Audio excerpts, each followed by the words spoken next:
ฐานสายเป่าเด้งไม่งุนว่าไม่มากมุนออกจากยางย้ายเอียงไข่นกเอียงตกกระโดลายมันมาติดเป็นสายดอกเอียงจังนาวเอามาพ่อด้วยกันนะเมเนอร์รอบสุดท้ายแล้วนะว่านางบัวพัดตัดเอาไม่สาวจะมาเมนดอกเป่าบ้านปากมือพาล้อจะหนีออกบ้านอย่าเข้าดงป่าไม่ใหญ่ว่าเล่ลาลิลุงสุดเองสายตา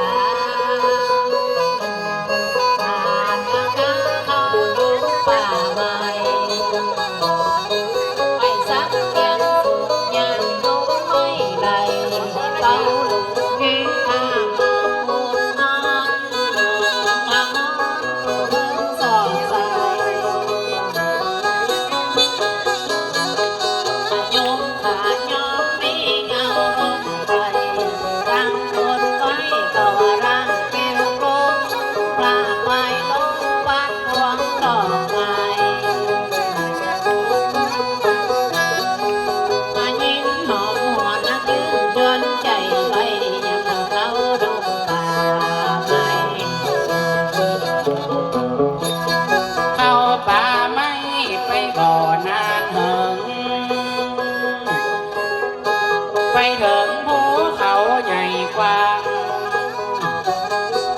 ลิงวอกกลางแมวบางนางนี้ไปได้ยินเสียงผีห้องข้างข้าคอยผีโพงโดงเสียงโพงหมอน้อยผีพ้อยจังหอมต้อยหลัง